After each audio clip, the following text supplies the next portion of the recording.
Hey there, folks. This is Chris over at Fire and Dice. Looks like we're about to get started with round two of our Modern tournament.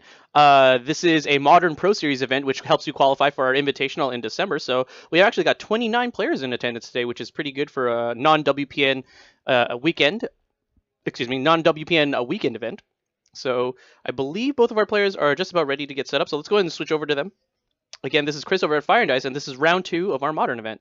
So we got Anthony DeCaro on 8-Rack and Dustin Shepard on Black-Red Control. And very famously, Modern's like one of the formats where you can play basically whatever you want, within reason. I don't know. Basically, you can play whatever you want if you have a high proficiency with your deck, if you kind of know the format, and so on and so forth. So 8-Rack is not like maybe an uncommon choice, I would say, and neither is necessarily Black-Red Control. It essentially is some of the Mardu decks that have been cropping up, although taking a little bit more of an aggressive slant, more more of a Liliana deck than otherwise. Let's see. See if we can pull up some of the key cards in these, maybe not in the matchup, but the key cards in the deck. That's just going to help us kind of orient around what these two players are trying to accomplish. That of course being said, it could be any number of things that happen due to the diverse nature of the format. But let's take a look at the star card. So obviously the rack for Mr. Anthony DeCaro is the hallmark of his deck, and then in Dustin Shepard's deck, he doesn't mind a little bit of Liliana, some Chandra, Torch of Defiance, all those things. Looks like Anthony's going to lead. Foil Urza's Swamp. That's an arena land, Ariza Swamp, into Invocation Thoughtseize, which is pretty hot. So this is going to help him do a couple things. It's going to help him learn what's going on in this matchup. What should I be expecting? What should I play around? Etc. Etc. Looks like he's going to go ahead and take this Liliana the Veil. Don't think he's really going to care about Fatal Push. Chandra, he'll have to deal with at a later time. But falling to 18 to take a look at your opponent's hand, take one card from it. Pretty important in a matchup like this. And Dustin, he passes the turn. I don't see what he drew. I guess we'll take a look at it a little bit later. But as I was mentioning, so 8-Rack has to deal with the rack. Oh, Wrench Mind happening right now. So he has to discard 2 cards. So the rack, as it enters the battlefield, choose an opponent. At the beginning of the chosen player's upkeep, that the rack deals X damage to that player, where X is 3 minus the number of cards in his or her hand. So as you can tell, Anthony is only very interested in making Dustin discard as many cards as possible, realistically, and then resolving one or more the racks, and then also he has like other things like Shrieking Affliction, to deal damage to his opponent, all without attacking. So again, Modern super diverse format. It looks like Dustin draws a Blood Moon, but it's gonna be ineffective here probably.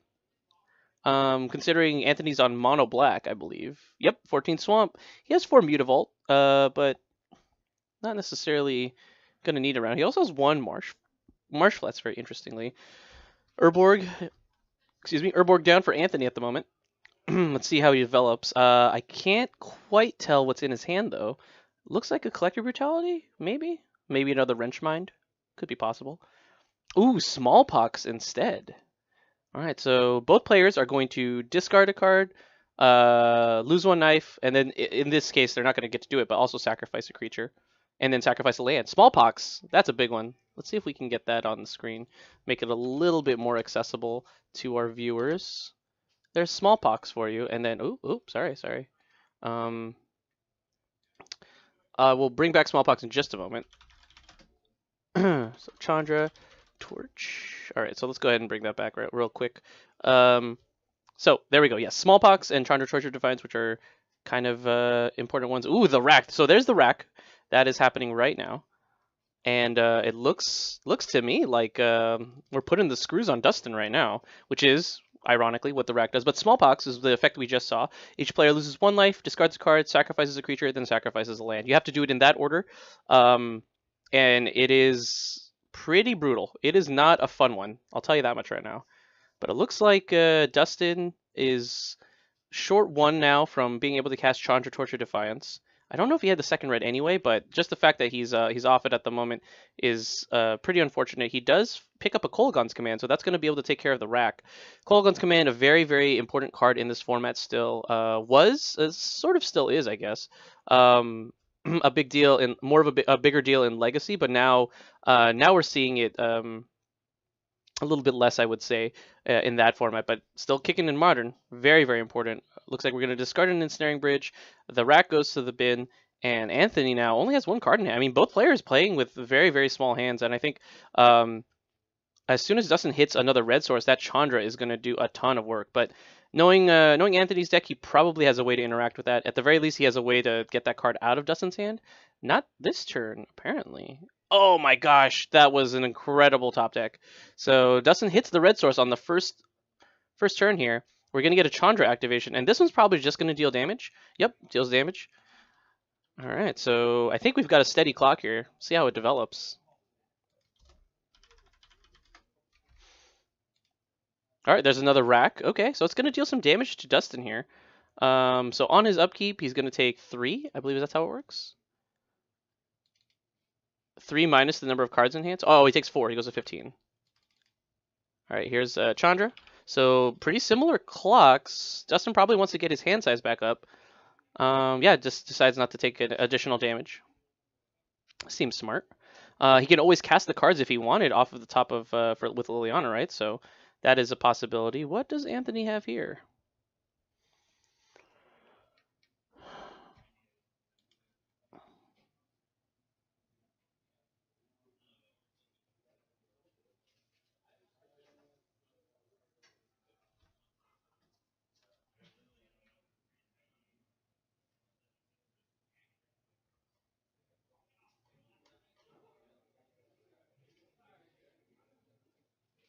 Okay, so it only dealt 3. My apologies. So actually give 1 more extra point of life to Dustin. Kind of confused a little bit with the way the rack works. I mean, I know how it works, just the wording is not my favorite. But for those of you in the chat, thanks for joining us. We do have a metagame breakdown of kind of like how the format looks in the room at the moment. Ooh, Liliana resolves for Anthony. But as I was mentioning, if you want to go ahead and take a look at that metagame chart, let's see. I do have it posted in the chat currently. And then also, if you hit exclamation point metagame, you should get it in there as well. So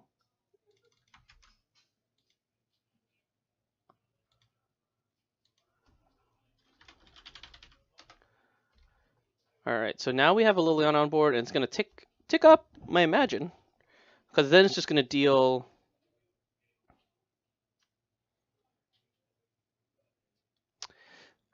I thought the rack. So the rack says at the beginning of the chosen that rack deals X damage to that player, where X is 3 minus the number of cards in his hand. So I think he can only deal 3. All right, so rack's going to deal another. Is going to do 2 here. It's going to put Dustin to 14. And so it's even game, but obviously Chandra changes that a little bit. Ooh, what does he need the 5th land for? Interesting. What does he need the 5th land for? Does he have like a Stormbreath Dragon or something? Interesting that he would play the land. I know that he has Stormbreath Dragon, so maybe he's just setting up for that, but there's no need to play a card. I mean, oh, okay, Collective Brutality.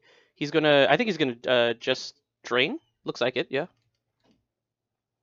He's just going to reverse the life totals. And then Shrieking Affliction in play now. And this is another part of the lock.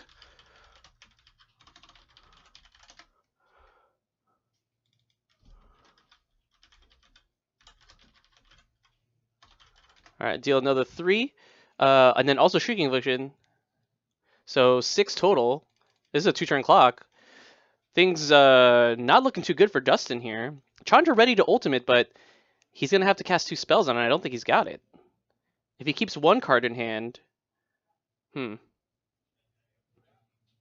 Chandra is also just making him discard that card anyway.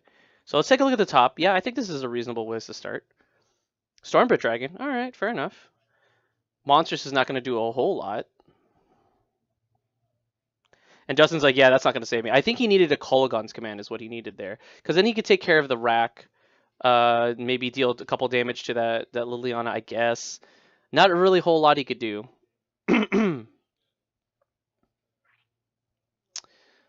Unfortunate. So Anthony takes game 1 though. That was actually, it was fairly toe-to-toe. But Anthony just happened to assemble his lock pieces, his rack pieces faster than Dustin could. establish a threat. So let's move on to the sideboards. I do have these players' deck lists available to me, so we will be able to go through point for point what they're bringing and what they're bringing to the table. For starters, let's go with Dustin's deck. So Dustin's rocking this black-red control deck. It's pretty similar to like the Mardu Pyromancer deck in some ways, but it's more of like it's more dedicated to Planeswalkers and Blood Moon. Obviously, no Pyromancer, stuff like that. In the sideboard, he's got 2 Sudden Shock, 3 Goblin Rabble Master, which I think are pretty good in this matchup, 1 Phyrexian Arena, also pretty good in this matchup, 2 Slaughter Games, 2 Dampening Sphere, 1 Bifrost, that might be pretty good, 1 Rakdos Charm, 1 Knight of Soul's Betrayal, and then 2 Shriekmaw. So yeah, I imagine the Goblin Rabble Master to give him more of an aggressive slant, Phyrexian Arena to refill his hand. Slaughter Games might be reasonable, but I don't think so. I don't think he needs that. That's not like a one card thing that he loses to. Bifrost is pretty good at getting rid of multiple artifacts. We did see it like in Snaring Bridge for Anthony, which is pretty problematic to deal with as well. So he can get rid of Ensnaring Bridges and Racks. Rakdos Charm, probably not going to need that. Although, I'm trying to think. No, probably not going to need that. And then, yeah, the other 2, Knight of Soul Betrayal, Shriekmaw, only deal really with creatures which Anthony doesn't have access to necessarily. But maybe in the sideboard, let's take a look. He's got access to 4 Leyline of the Void, 4 Dark Confidant. Those could come in. 2 Bontu's Last Reckoning, 2 Ratchet Bomb, and then 3 Delirium Skynes. And Delirium Skynes is an interesting one. That one I'm not super familiar with. Let's learn about that one together. Delirium Skynes. And then I guess we could talk about Goblin Rabble Master and why exactly that kind of needs to be in the matchup post sideboard. So let's take a look at these cards. So Delirium Skynes, each player discards 3 cards. So does that come into this matchup? Probably not. I would imagine that there's not a whole lot of reason that this wouldn't be in the main, as it were. So wouldn't rely too much on Delirium Skies. Goblin Rabble Master, however, this is a card I think is going to really change up this matchup. It's resilient to Smallpox because it makes a token. Resilient to Smallpox, so you get to keep that guy around. You get to do a couple cool things with it. But also, it's a fast clock, really fast. And the tokens, technically speaking, can get under a quick ensnaring bridge until Dustin finds removal for it, such as Colligon's Command or again Bifrost. So yeah, I really like the look of Goblin Rabble Master in this matchup post sideboard, and I think it's something that if Dustin hasn't considered it yet, if he makes it to Game 3, he should definitely consider. But yeah, folks, this is Chris over at Fire and Dice, and we are live here for our Modern Pro Series, an event that helps people qualify for our $5,000 invitational at the end of the year. So these players are all trying to make their mark and qualify as basically as soon as possible because you don't want to run out of time or events. There is a limited timer on this. We have roughly this month and the next 4 months in order to qualify. So if you're tuning in from home and you're like pretty close, which you can check your points on the invitational event itself on our Facebook page.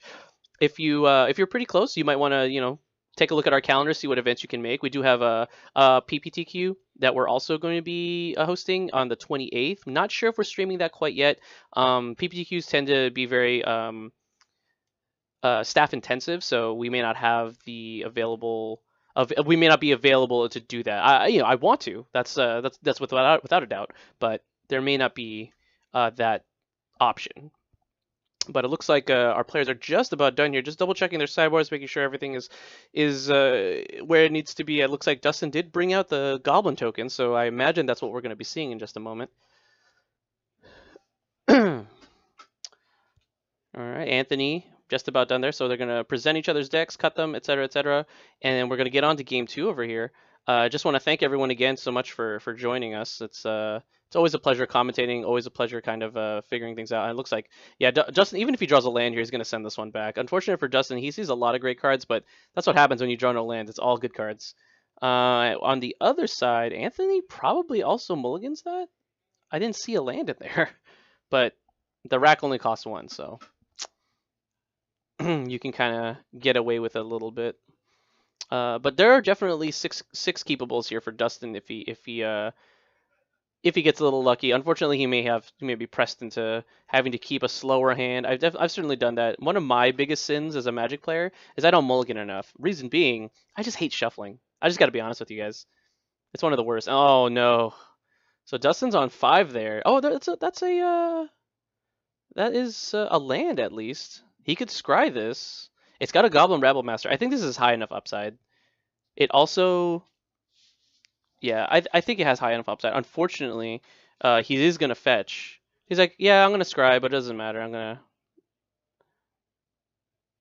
it's gonna get basic swamp here. So it goes to 19. All right, fair enough. And then we're gonna get an Inquisition. So this is gonna help stem the bleeding a little bit. But Dustin desperately needs to find a land. Um, and if nothing else, he also needs to find a fetch land really, because he needs to unlock black, right? So there is Raven's Crime. All right, let's take a look at this entire hand. So the Rack, Liliana, Wrenchmine, Collective Brutality, and Raven's Crime. Raven's Crime is probably not going to be the take here. You can cast from the graveyard, so it doesn't seem super effective against what Dustin's got going on. I don't mind taking the Collective Brutality because it'll double as removal later on. But the Rack, I guess, is what he's most worried about because given his hand, though, he can't even cast that many spells in a turn. So if Anthony rips an Inquisition or a Thoughts is here, that's going to make Dustin very sad. I can imagine that that's not going to go very well for him.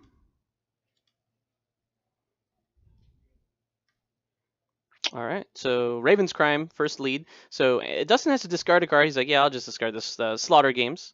Sure. Probably not going to end up needing that.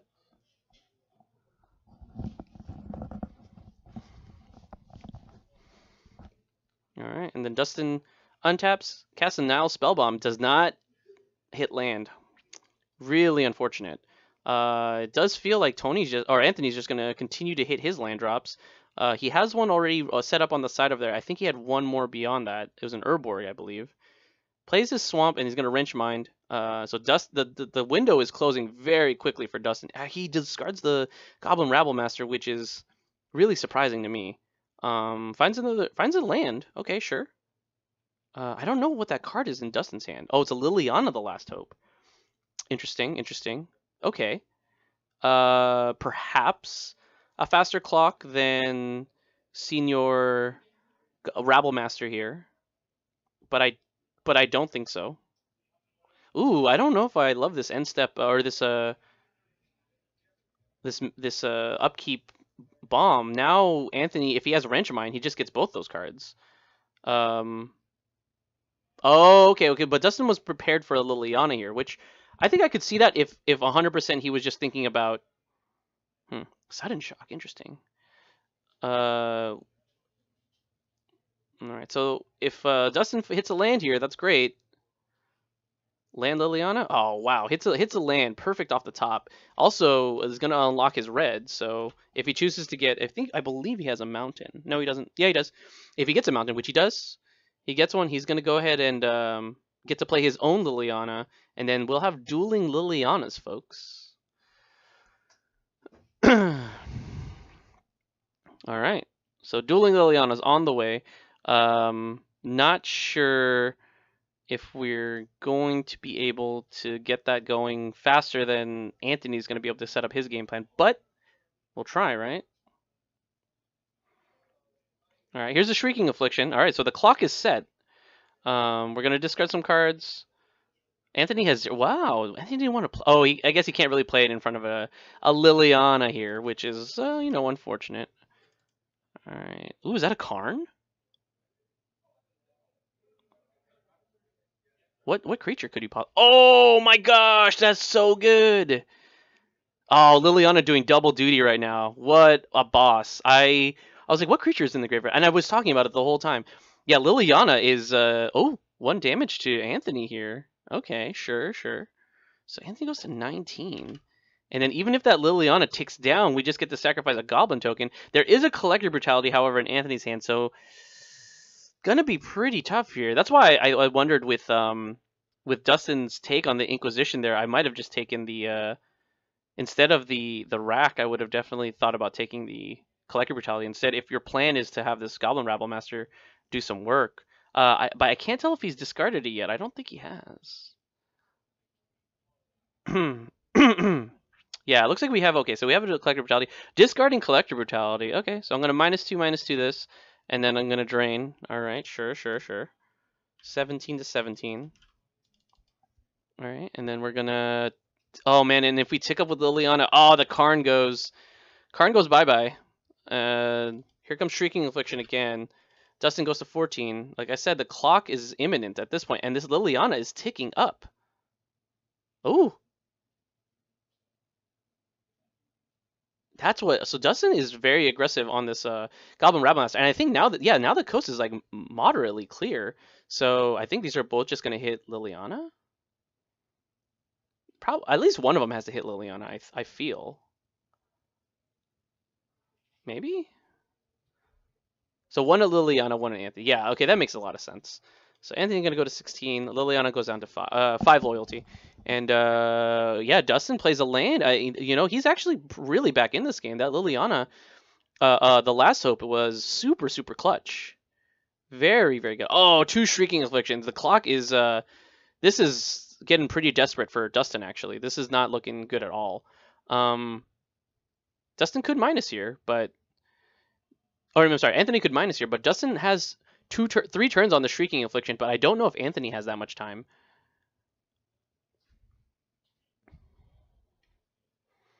Because the Goblin Rabblemaster is going to chunk a lot of life here, and presumably next turn as well. And that's, you know, what if Dustin loses, you know, if Dustin has a spell next turn, that could be really brutal for Anthony. All right, look, things are looking good for the Black-Red control player. Kind of a small reversal considering he's lost so many cards. No way to really recoup those. No way to also interact with Shrieking Affliction, however, so I guess it doesn't matter too much.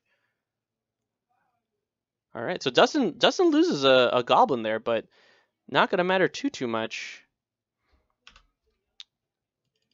Dustin goes to 8, draws his card. A fetch line here wouldn't change the math. Is that a duress? I believe that's a duress. Seems okay. The clock is not good, though. Yeah, it looks like I was going to say, it looked like we're not going to have enough time to get this Goblin Rabblemaster going. So, yep, 8 rack. There you go, boys. 8 rack. That's the wide world of Modern that we live in. You can play whatever you want, and you can experience some amount of success. And maybe this is like really good against like all the blue-white decks that are out right now, because you just like discard their hand and then you resolve like a hard to deal with permanent, you know, either in the artifact or an enchantment. So yeah, definitely 8 rack might be well positioned in this metagame. If you guys do, if you guys hit exclamation point metagame in the chat, you'll be able to check out whether or not check out whether or not your favorite archetype is in play today. But you know, realistically, there are a lot of blue-white decks, blue-white base decks. So yeah, we're gonna cut to a small commercial. See if we can get you another match. That would be most ideal. But we'll also put up a timer just to show you how much time is left in the round. So give us a moment to get that started, and we'll be right with you guys.